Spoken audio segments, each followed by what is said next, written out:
Happy Sunday morning, y'all. Before we get into the garden update, I'm a little disappointed. I'm not discouraged, but I'm very disappointed. Remember all the seed starts that we did? Germination in 5 days was doing amazing. Well, I'm just gonna hold it up like this. Now, I don't know if that picked up, but yesterday morning, Saturday morning, I come out here and every plant, what is there, 72, was plucked. I got to digging and plucked. They were like this. So I immediately grabbed my onions and I put them back in the greenhouse, which is where I should have kept these, but I had them where I thought was in a safe spot, a little bit of wind to get them, but not a heap of sun, so they could get some strength to them. Oh, they got strength, all right. 0. Now, a lot of these I did seed start, and I'll show you a few days ago. I don't know why I did it. Now seeing whatever plucked these plants, it was that quiet internal gut feeling to direct sow. But now some of these, I think it's almost too late, but I'm on the fence. So yes, this is the disappointment for the week, but I'm not discouraged. So let that be today's message. Let's not get discouraged when things like this or just things happen that we have no control over. Let's just use that energy, that sad energy, into something positive. So with that said, let's move to the garden. A lot of updates, a lot of changing, and Lippy is excited. So let's start at the front entrance. Even though it's bleak, it's the entrance of my happy place, and I hope some of you's happy place, because we got to bring positive vibe within this square footage of our garden. And this is where it begins. Many of you may say, oh, I don't see any changes. Oh, but there is. You remember them volunteer zinnias? They're full of blooms. What did we do? It's just been, 2 weeks? They were little bitty suckers. That's what I call them. And look at this. Just standing bright. Remember when I cut all of these lantanas to right above the soil, 3 to 4 inches? And look at them. Now the reason why this has blooms, because it's getting more sun, full sun. So I'm gonna let them continue just like this until November, and then we will move them probably in the greenhouse. If not, I'm gonna cut the foliage back, cover them with straw, and let them surface next spring. I did not water this morning because I wanted y'all to really get a visual. This was the reddish bed that we've harvested out, and I reseeded Friday. And those were some that they just came on back up. I didn't reseed twice, I just reseeded Friday. So those were just slow coming. All the cabbage is doing great. Look at this. Oh, and the marigold that was growing out of the ground, remember I plucked it, I stuck it here. And look at it, guys. But yeah, the cabbage is doing great. The straw, fine. I wasn't concerned about the straw. I'm just not, this is not what I would use in my garden buckets, but because I had it, I said, let's use it. And it's doing exactly what it's supposed to do. You see what I mean? It's very fibery, but it is keeping any splashback. Look at that. Our Detroit beets are going strong. I'm already seeing some crest of the root itself. See in here? And if you remember, I seed started 12 more and we lost them.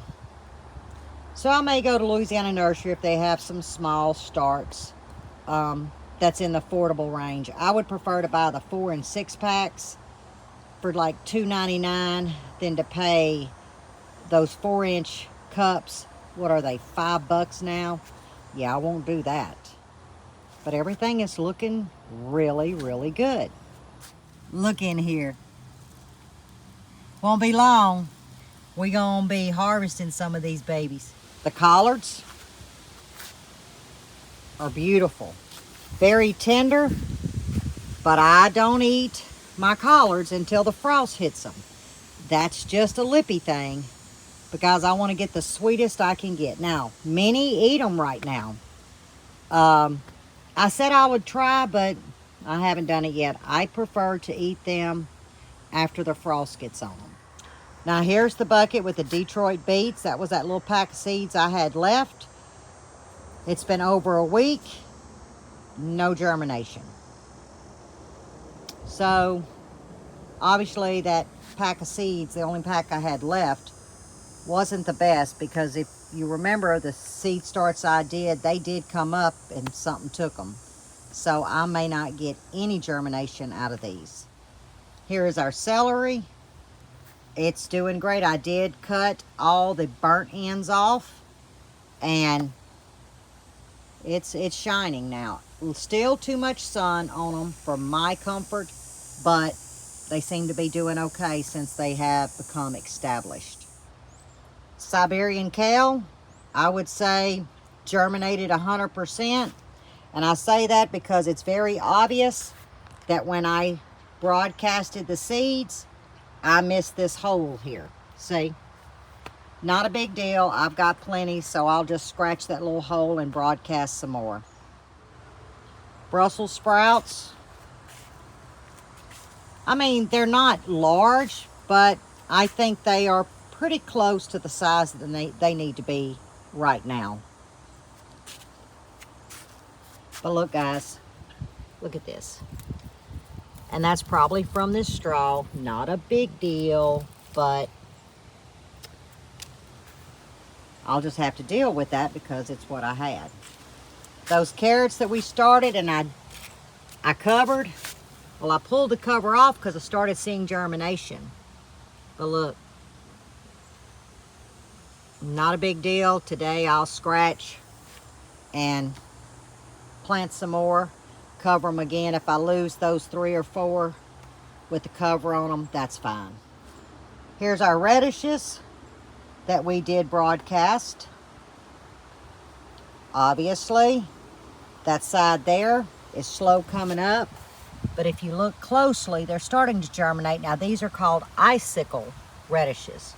Just seeds that I had, and I chose this section from the cherry bales. So if you look at it at this angle, much better germination than the icicles. Now let's go back down here, and this is all the broccoli, along with a little grass. But look, y'all, I'm laughing because there's a story behind this. Here's some more. Another mineral tub. Another mineral tub. And again, another mineral tub. Yeah, that'd be a Lippy thing. I had forgot I had some extra reddish seeds. And I had put them all in these buckets right at the front. I do that a lot. And then I just harvest. That way I can get staggering planting, concession planting. I had forgot I'd done that. So I put my straw in. You know, we're human. All of a sudden I was like, what is growing in my bucket?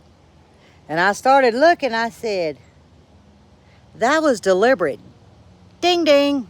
Y'all had planted radish seeds in those 1, 2, 3, 5 buckets. Yeah, I forgot. I put that straw on there and them radish seeds says, that ain't stopping me. Well, I'm not going to move the straw away because they're such tender plants. I don't want to disturb them. And obviously they're strong because they're coming up through that heavy, I'm talking about heavy straw that I would not normally use in my garden, see? So I'm going to let them go. I bet you they'll push their way up. I don't know, but I don't want to disturb them. All right, let's get back to the garden. So we get a good look from this angle.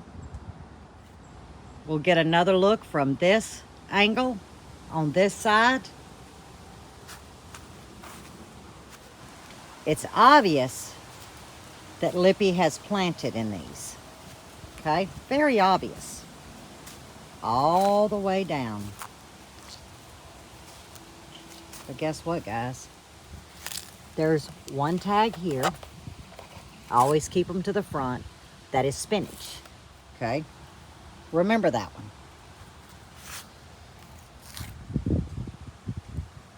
This is romaine lettuce.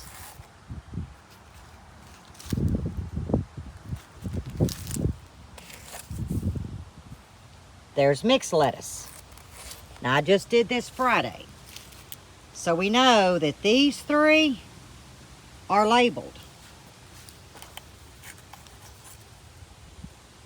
I have mixed radishes. Okay. So now we have 4 mineral tubs that are labeled. 1, 2, 3. All 3 had labels on this end. I'm standing on the back side. See how I put my labels? There's not a label one. It's not that Lippy forgot, because I actually was on a Marco with Miss Allison, and I was labeling them. But I don't know what I wrote on the label, so I can't refer back to that Marco. But all 3 labels are gone. Now, did I mark the labels and forgot to stick them in there? Possibility. High possibility. So we have 1, 2, 3 surprise mineral tubs that we have no clue what was planted. Okay, as we walk, the bluebeard did great on its transplant. Leaves, guys, I'm fighting leaves. The oregano did great. I have nothing in this bucket. The other oregano just, outshining. And the other bluebeard. We've got Buddy's tomatoes. I'm seeing blooms. Lots of blooms on this one, so I come out every day, check them for him because he's working, and give him a little tap on the head to help pollinate. I don't know if he's going to get a tomato before the frost, but he said he wanted to try. And look at this beautiful thing. Yes, we are engulfed in butterfly bushes.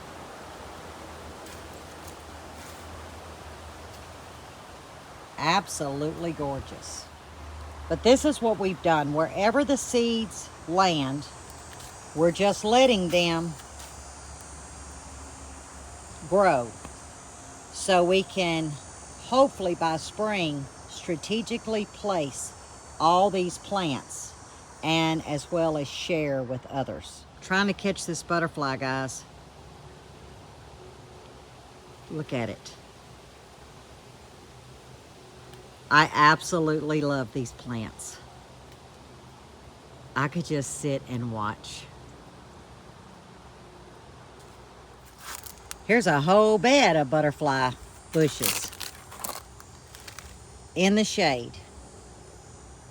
Guys, these are the easiest things. Now, I will say, if you have these, the monarch butterflies will set their cocoons and you will have a monarch butterfly colony year after year if you offer them these bushes. And here's some more. That's an old acorn that done laid there. But here's some more starts. Here's one that we dug up 2 weeks ago. Look at it. Now let's talk about my contender green beans.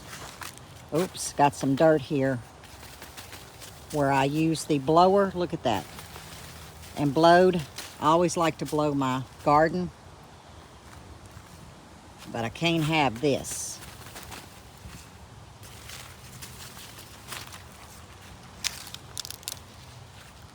But what I wanted to show y'all is all the blooms. There is blooms as far as you can see. I called myself looking to see if I have any green beans. I think I may.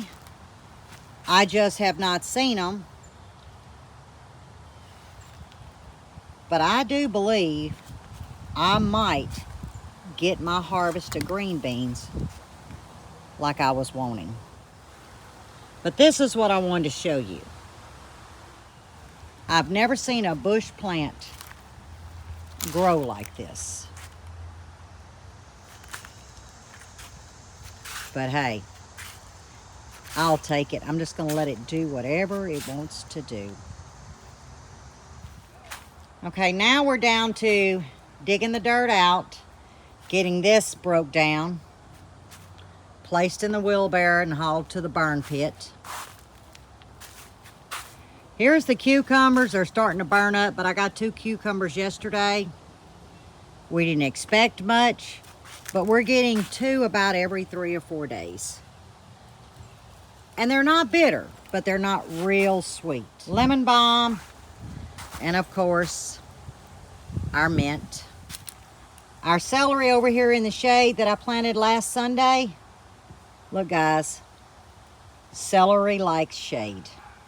Because you can look at the little bit of sun coming in here and look closely. Now look closely at full shade. This is much healthier looking. Y'all remember those 7 beds? Well, we are breaking them down, getting them gone. We stopped yesterday evening about 7 o'clock with this one. It's a mess. It is a mess, but it's going to be so worth it. I think I told y'all that we have another shed just like this one, still in the box from 2 years ago, and it's going to be put to the back side of this garden shed. We already have the other trash can to run a platform and add a rain catchment. So there, all the way out to here will be another 4x8 shed. And that will house every bit of my gardening supplies. One will be my feed and things like that, fertilizer. And the other one is going to house my garden tools and extra buckets that I stack, or pots, things like that. Now these 3 mineral tubs won't stay here, but this is what we've been dumping all the dirt from those raised beds into, and we'll put those on a dolly and move them. But the 5 metal raised beds are complete. And what we're going to do is take our 8-foot T-post that we already have, and we're going to put 3 on each side. It's going to be 2 cattle panels going up, 2 over here going up and connecting, and I should have a 12 to 14 foot, I think that's what Buddy said, of a hoop, a walk-through. And this is where I'm going to do my indeterminate tomatoes, the San Marzanos, which is my paste tomato. This is all that I'm going to plant in these. That gives me 10 plants. And then because they are so viney, they're more to me than an indeterminate. They're really a viney plant, but I love the tomatoes. So our thinking is let them vine up a trellis, cascade over, and they are designated to their own spot because they are an indeterminate variety, and there's no way that I want to plant those again amongst my determinants. So they have their own space now, and I have plenty of room to walk through and work every bed. So from this angle, you'll see 2 sheds. You'll see these 5 beds. That wooden bed's going to be gone, and it'll be replaced with probably those black mineral tubs. And that's what we're going to do throughout. We still want to maintain the walkway. Just like this, adding the cinder blocks, not cinder blocks, the landscape timbers, adding the panels. So everything in this garden will have a shaded panel over each run, moving to spring of next year. Now let's go to the carrot bed. Remember, I had 0 germination. Let me get in the shade. Over here, I replanted. I also took some of the empty spots and I replanted. I did the same here, and I'm gonna zoom in, and I got germination. And guys, I didn't cover. I did not do any cover to that spot or this spot. But I haven't seen germination. So I'm gonna give it about 3 or 4 days, and I'll just cut me some more cardboard. I will reseed. I've got plenty of carrota seeds, and I will reseed again, and I will cover them. Here, I'm probably just gonna reseed in the empty spots. I don't wanna disturb what did come up. But he also repotted all the aloe vera. We have 3 more plants to get the pups out of, but he spent a couple hours yesterday repotting all of his aloe vera. Let's go down the back side and look at Buddies. I did feed them yesterday for him. Growing good. Let me get around this trumpet plant. We've got to find a spot for those 2 trees. But see, this aloe vera, he pulled 3 pups out, and we still have, I still see 4 more pups down here that we've got to dig up.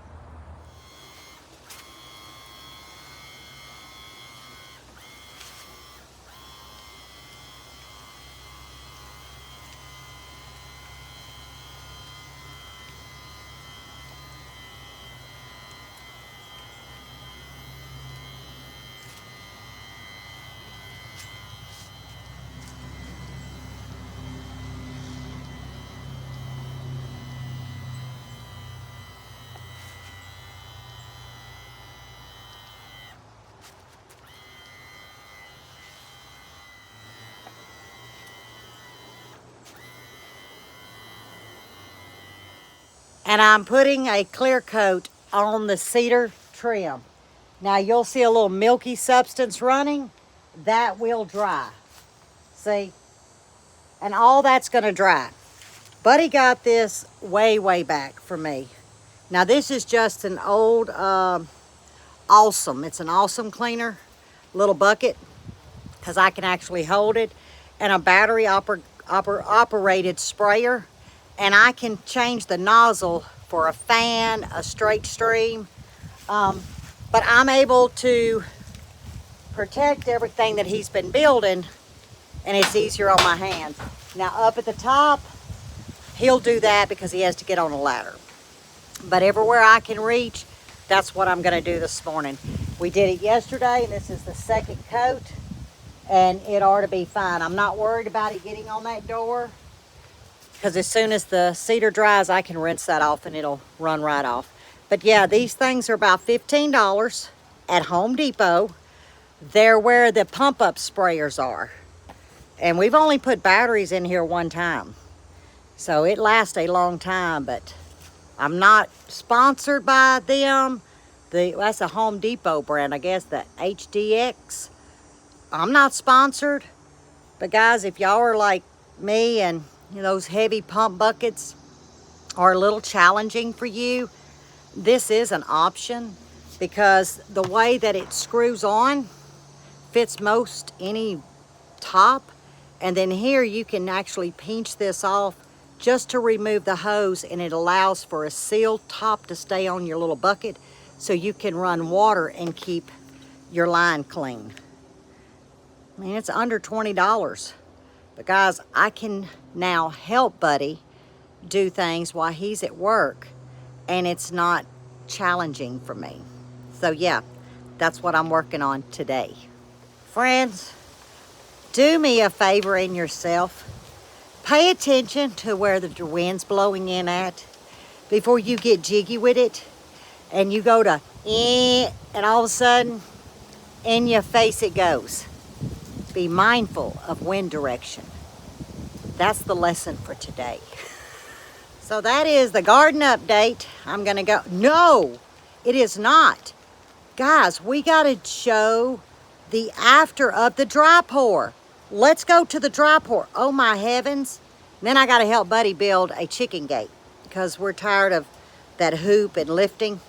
We gotta go look at the dry pour. Holy, I forgot, I promised y'all today we would look at the finished results. And it is amazing. This is the way to go when you're working with 1.5 persons. Him being one and me being half, you know? Not only is the slab completed, but y'all remember that gap back there? Well, he took the board out and he filled it in. He dry poured about 4 days ago. He still got to sweep this in. But this is the pad, guys.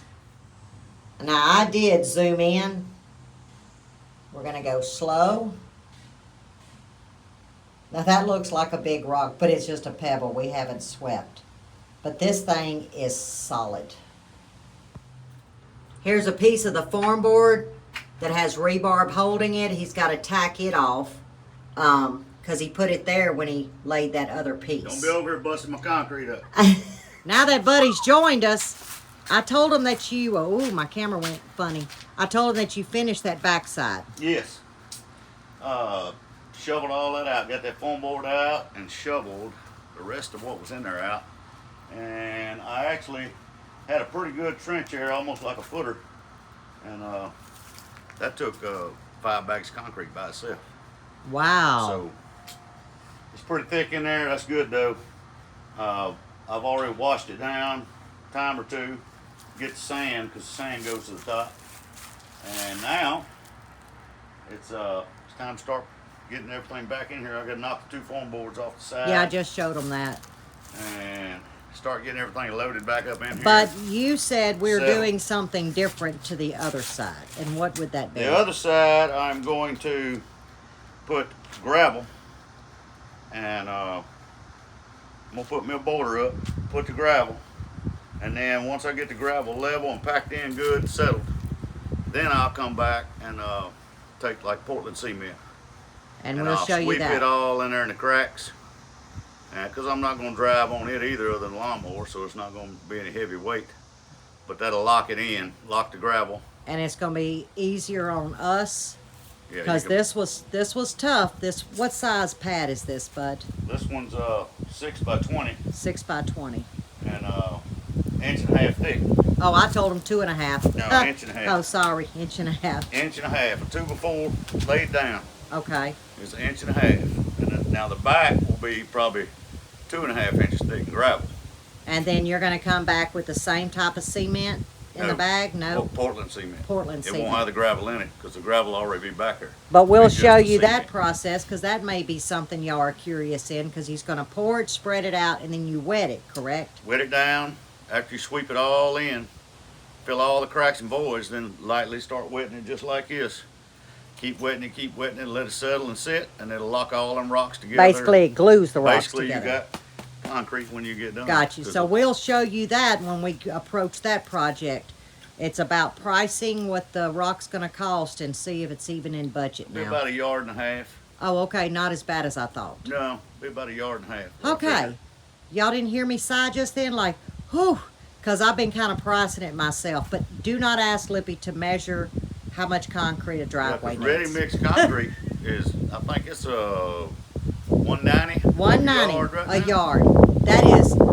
That's not that's just not affordable. You're not pouring slabs and driveways No, right no, now. ain't We no not. way, no. Not unless we do it like this. Right. I mean, it's really, really sad, guys, that they have priced us out of just, enhancing our home place and making it nice, and It was over 200, 200 something. It's come down a little bit, but that's ridiculous. that's still too high. That is way too high. But yeah, this is completed, and we will show y'all the other side when we get to it, and hopefully it'll be soon when we get to that point. And Lippy has a gate now. If y'all remember, he used this netting, and he had one of these electrical posts at the corner, and I would just pull it up out of the hole to get in, set it back down. Well, dirt kept backfilling in the hole. So with the leftover lumber that we've had, he built me a gate. And yes, this is deliberately going to be tall because we have a T-post holding it. And he did concrete the bottom post in. And then where this netting is, if you see, let me zoom in, it's tucked under. So they can't try to, which they've never tried to dig out. But right now they're molting. They look like little homeless looking chickens. I'm telling you, like they got the mange or something. It's so funny when they molt. But when you're only getting 2 eggs a day, yeah, as Buddy says, my dollar chickens. But y'all, these chickens be 3 years old in February. Am I right or wrong? We got them in 22. So yeah, they'll be 3 years old in February. And they have done us well. Look at this little bitty one. She's molting so bad, y'all. She looks pitiful. But I'm very, very pleased. Now I have a gate to be able to enter and not struggle with that little T-post thing, or electrical post. But there they go. And then here is their little roundabout, we call it. They go down here, and this feeds to about 1/4 of an acre or a little bit more. Yep, there is Lippy's gate. Thank you, bud. No problem. And now we're about to say goodbye to this shackly roof that y'all are looking at. Yes, remember, we have the tin, we have the post. So now we're going to redirect while we save up for the gravel, and we're going to pull this off, and he'll be able to work on it on the weekends. So I've got to start moving my patio furniture over to the garage, and we're just going to put a tarp over it, so dirt and debris and stuff doesn't blow in on it. But I'm going to leave it here with you guys. We're going to get us a ice water break and then get back to after it. Saturdays and Sundays are busy days for Buddy and I, because that's the 2 days we try to take advantage of while he's home, getting a lot of projects either completed or at least started on. So I hope the rest of your Sunday will be a blessed one. And as always, stay safe, stay well, and God bless. And I will see you guys on the next one.